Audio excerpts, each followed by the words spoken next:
मैं झुंझुनू बोल रहा हूँ। मैं राजस्थान का वो कोना हूँ जहाँ की मिट्टी में बारूद की महक नहीं बल्कि शहीदों का गौरव बसता है। लोग मुझे वीरों का जिला कहते हैं क्योंकि सरहद पर तैनात हर 10वां जवान मेरी कोख से जन्मा है। मेरी माटी का कर्ज उतारने के लिए यहाँ की माताएं अपने बेटों को खुशी खुशी भारत माता की सेवा में सौंप देती है और यहाँ का हर बच्चा पालने में लोरी के साथ देशभक्ति के किस्से सुनता है। मैं हूँ झुंझुनू। मेरी कहानी आज से करीब 550 साल पहले शुरू हुई जब झुंझा नेहरा नामक एक जाट ने मुझे बसाया।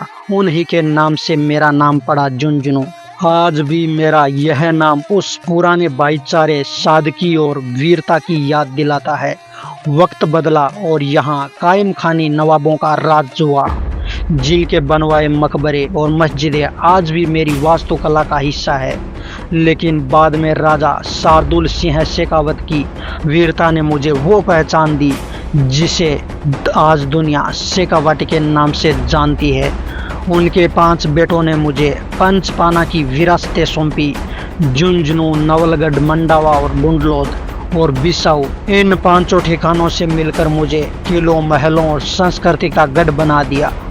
मुझसे लोग पूछते हैं कि मेरी पहचान क्या है, तो सुनिए, मैं भारत की साहित्य महानगरी हूँ जहाँ की कलम ने देश को बड़े बड़े विद्वान, कवि और लेखक दिए। मेरी फिजाओं में आज भी दोहों और लोकगीत की गूंज सुनाई देती है। मेरी गहराई में उतरोगे तो पाओगे कि मैं तांबर नगरी भी हूँ। मेरा खेतड़ी वो इलाका जहाँ अरावली की पहाड़ियों के सीने को चीरकर तांबा निकाला जाता है। यहाँ का तांबा सदियों से पूरी दुनिया को रोशन कर रहा है। याद रखिए, इसी खेतड़ी के राजा अजीत सिंह ने स्वामी विवेकानंद की प्रतिभा को पहचाना था और उन्हें विवेकानंद नाम और पगड़ी दी थी, जिन्हें पहनकर उन्होंने शिकागो के विश्व धर्म सम्मेलन में भारत का परचम फहराया था। और मेरी हवेलियाँ वो तो ओपन आर्ट गैलरी है। मंडावा और नवलगढ़ की इन हवेलियों की दीवारों पर जो आप रंग देखते हो वो महज चित्र नहीं बल्कि मेरी समृद्धि का इतिहास है। सोने चांदी की नक्काशी और प्राकृतिक रंगों से बनी ये फ्रेस्को पेंटिंग बताती है कि यहाँ के सेठों का व्यापार कभी 7 समंदर पार तक फैला था। इन हवेलियों के झरोखों आज भी बीते वक्त की कहानियां सुनाते हैं। मेरी रूह में रानी सती की शक्ति है।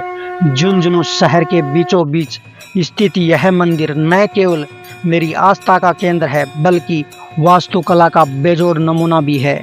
संगमरमर से बने इस भव्य मंदिर में दादी जी की शक्ति और ममता आज भी भक्तों के कष्ट हर लेती है।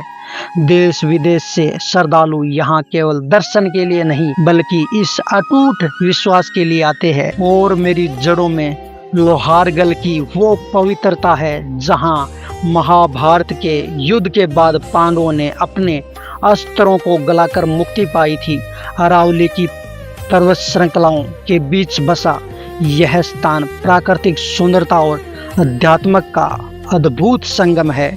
यहाँ के सूर्य कुंड का पवित्र स्नान हर आत्मा को शांति प्रदान करता है। अगर मेरी विरासत पुरानी है तो मेरा भविष्य भी बहुत उज्जवल है। पिलानी का विश्व प्रसिद्ध बिट्स कैंपस मुझे शिक्षा की नगरी बनाता है, जहाँ से देश के सबसे बड़े वैज्ञानिक और लीडर्स निकलकर दुनिया भर में मेरा नाम रोशन कर रहे हैं।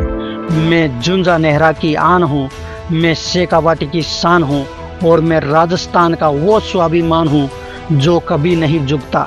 मेरी वीरता के किस्से आज भी दिल्ली के दरबार से लेकर सरहद की चौकियों तक सुनाए जाते हैं। मैं झुंझुनू हूँ और मेरा महासफर जारी है।